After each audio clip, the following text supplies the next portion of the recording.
Life can be pretty cool sometimes. Sure enough, you may be a massively overweight gentleman on the wrong side of his 20s, sitting in his garage reviewing Nerf blasters when he could be joining the Chads of YouTube reviewing paintball markers and airsoft guns.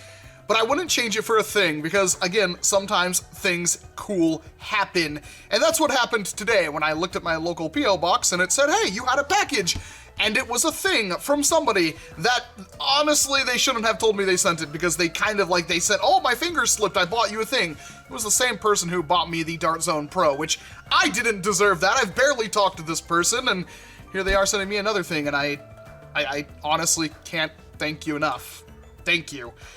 But they did let slip what it is, and it's something I've wanted for quite a long time now, and I didn't think I'd ever actually get one until I either thrifted one or found one for about the price of a sandwich, and that is a box that has an upside down Hasbro logo. But what's in this box should be, well, it'll be interesting to me, but to you guys it's like 3 months too late. Actually, I say 3 months, it's probably way worse than that. Oh! Oh! Okay. Wow. Good. Frustration-free packaging indeed. You throw it across the entire room. For some reason, this just feels so wrong. Are they just like kind of clipping battery cover for that? Is that just how that works? I guess so. Welcome to my first experience with the Perses. And no, it's not Perseus, it is the Perses. I've seen people tell me that, oh, you pronounce things wrong, when they didn't actually look at the box and knew how it was pronounced. But this is a blaster that is not a pistol nor a shotgun, but it's my next favorite thing, and that is kind of an SMG-style blaster. But it's in the Rival line, which is something historically I have not liked very much, and to briefly touch on the reasons why without doing a whole video on it, which I will do in the future.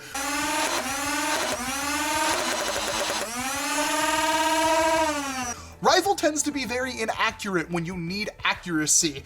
At close ranges it's fine, but just about any blaster is fine at close range. At long range, it either can't do it, or it's incredibly inaccurate and needs a high rate of fire and volume of ammo in order to hit anything. Which is why these kinds of blasters, the Nemesis, the Prometheus, and then of course the Perses, are really useful for that. And this is the flagship blaster for the Rival line in 2019. And the second I saw this, I was very interested, and it's boasted to be the fastest firing Rival blaster there is, with a 50-round hopper and a rechargeable battery for around $80 right now. It was $100, now you can get them for about $80. And quite honestly, if this thing was like a $60 blaster, I would have bought it immediately, but for all the stuff you get, I don't really blame them. And the way this thing looks, seriously, this blaster is absolutely phenomenal looking, with excellent ergonomics and a very good color separation going on with it that makes me honestly wonder like where this designer has been the entire time, because I wish all of the Rival stuff looked this flippin' good.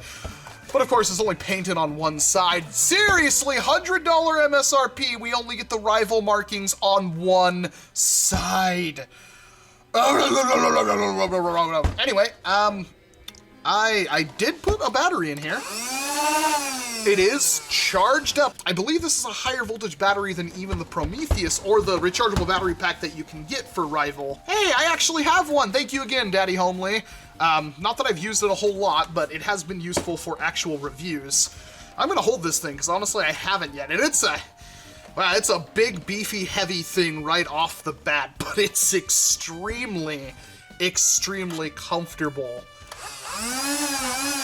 These are really stiff triggers, too. That's a little interesting. Wow, that makes a lot of noise. I don't even know how you load this thing. Oh. Okay, well, I was wondering what the, like, charging handle did. That ejects the hopper, which, as far as I know, you can't buy extras of, although it looks like they kind of made it to where you could put something on there and, like, have it slung and then take it off and be like, all right, I'm ready to go, and then not be able to slap this in there. How does it cut? Aha, you just have to have it level, and then you can just go like that and eject it. That's kinda nifty. I mean, it doesn't need it, but that's kind of nifty. It's symmetrical on both sides otherwise, except for this coming out. I'd say it's about the size of a rapid strike at its thickest section, so that's not too bad. There's a sling point right here. This little tow hook thing at the front could be used as a sling point. This appears to be a jam door of some description. Yep, it slides forward. Interesting design right there, but you can reach into the flywheels and unjam your blaster if that is a problem, and then not be able to put it back. And the hopper, by default, holds 50 rounds. And I'm guessing it can hold them without any of them spilling out while it's ejected. So let's find out. I have not charged this battery, obviously, so I'm just using the storage charge that comes on it from the factory. Oh God, help. Yeah, it looks like it'll hold 50 and not really a whole lot more than that. Wow, it is very tight in there. If these aren't completely flat, if it won't lead to some issues. I'm amazed it doesn't have jamming problems. Wait, does it? I don't know. I've legitimately never seen a review of this thing. Push that down. Okay, Hasbro. Can I buy more of these? Because quite honestly, this is flippin' cool, man. Like, I mean, I guess if you try hard enough, you can get them to pop out, but it has a little stopper there to try to prevent that. That is cool. This is an excellent design, but it only comes with one. It could come with two. That would have been even awesomer, but, I mean, can I buy more of them?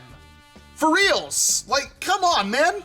Should be loaded up. It's a very tight fit in there, so I'm interested to see if it actually fires through. Oh, hell yeah, it does. Jesus.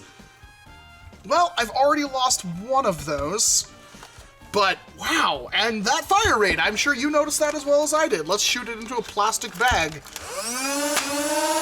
I did not pull the trigger right there. And that just blew the plastic bag out of my hand. That is a pretty substantial rate of fire. That is very fast, and that kind of makes me wonder why the actual heck this doesn't have some kind of fire control knob on it. Like, it seems like as time goes on, we just get faster and faster firing blasters, and quite honestly, with the Rival stuff, it wouldn't be a bad idea to just slap on a little potentiometer or something on it, and I mean, obviously I could do that. I mean, I don't know how quite yet, but I certainly could look up a guide or something like that on how to wire one of those things in, and that would be awesome, but this thing doesn't have one stock? It was $100! Oh, there's supposed to be a charger for that battery. I hope this is like one of those things and it doesn't come with the charger. That would be kind of hilarious. And it looks almost identical to the ones I already have. The actual numbers might be different. I'll check that out later, quite honestly, but wow! So my main question is, how reliable is this thing? Because that's something that I really don't like about the Nemesis or the Prometheus, is that because they're hopper fed, and because Rival rounds tend to get jammed in certain areas and stuff like that, these things tend to not fire smoothly. And while you can just jiggle it to kind of unstuck things, I don't quite exactly want to do that every single time I want to fire a shot. That's one of the reasons why people hated the 35-round drums for so long, because, quite frankly, they would just jam all the time. But enough babbling from me, I'm going to take it outside, and we're going to see exactly how reliable this thing is, and, well, most importantly, what the range and accuracy is like.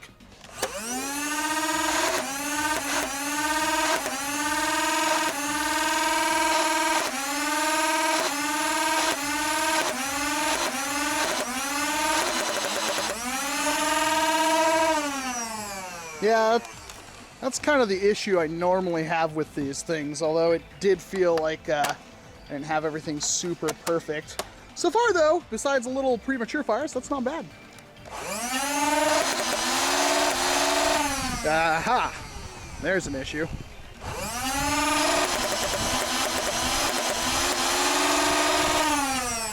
And she's out. That did not last very long whatsoever.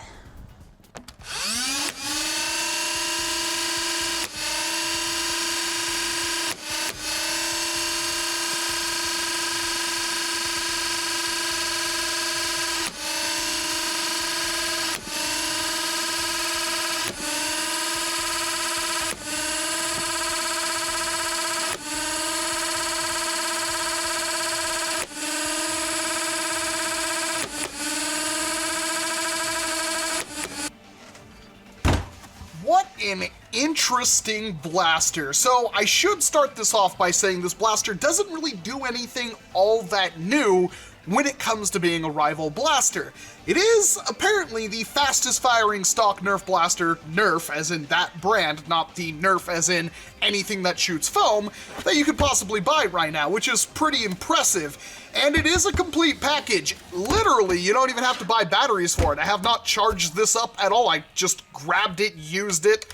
I mean, it seems to work fine to me, and it's cool how it has an ejection mechanism for that, and it's easy to charge, and it should last you quite a long time, which is awesome. This is one of the first times I've gotten a flywheel blaster, and I didn't have to do anything. I just popped the battery in, dumped the ammo into the hopper, and I was good to go. Obviously, you should charge the battery before you use it, but hey, that's not too bad. Ergonomics are on point. The grip is fairly large. It's actually quite big, but it feels good in my hand, and I have pretty average small hands, so yeah, trigger is really nice. Rev trigger, really nice. The stock is comfortable. It's long enough for me. I know some people might have an issue with that, but I think it was quite long enough. This little battery tray right here area works pretty good as a foregrip, although there is a spot right here if you have the Rival flashlight foregrip to put one right there. I kind of wish they'd put Picatinny. I wish Nerf would just move to Picatinny or something like that. That would be quite nice. And it's relatively compact for what it is. If I were to compare it to the next closest thing, which would be the Nemesis, which I can't even fit in frame right now, to be perfectly honest, it's roughly 2/3 the size. Roughly. The Nemesis is quite bigger, and it is a little bit thicker too. Not a whole lot, but a little bit. It's kind of hard to tell because this slopes down a lot, but yep, it's just a tad bit thicker.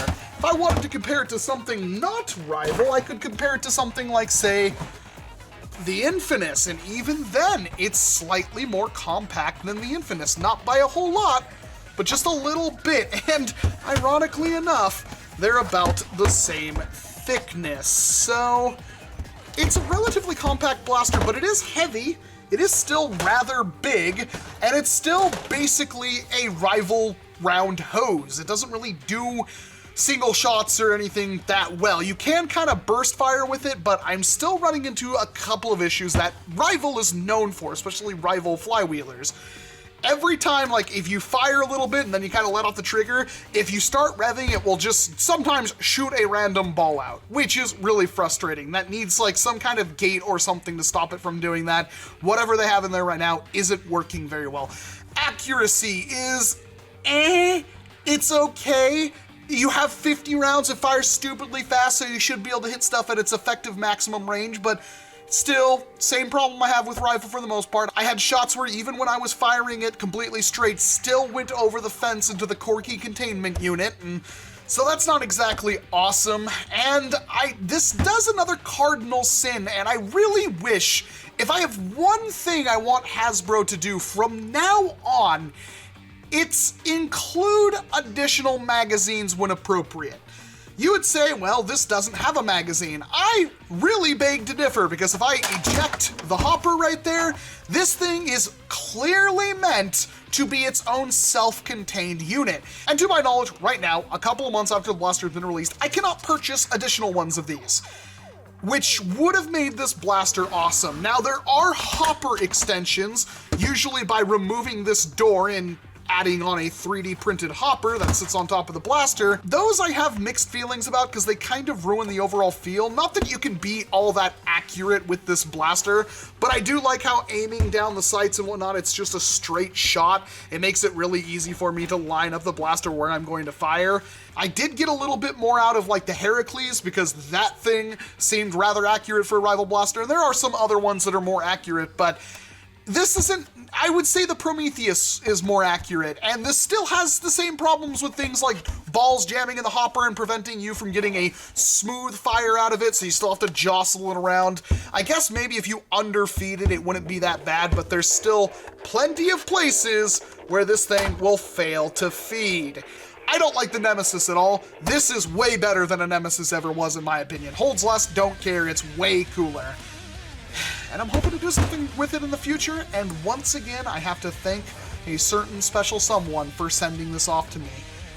they didn't have to do that, and I'm really glad I have it, and I will definitely paint it up and most likely keep it completely stock, may remove some locks, because I don't really see the point of completely ditching using this battery. But regardless, I am Walcom S7. Thank you very much for watching this video all the way through. Like this video if you like this video, and dislike it if you think my opinions are stupid, which I'm sure many of you will. And if you want to see more stuff like this so you can dislike more videos in the future, make sure you hit the subscribe button. But of course, I hope to see you in an entirely different video. No response, but hey, you're ready back to back. Just time they're running on a midnight train. Back to back. Conscience is swimming to the air. Back to back. Cannot let anyone do it again. Back to back. I can no longer breathe.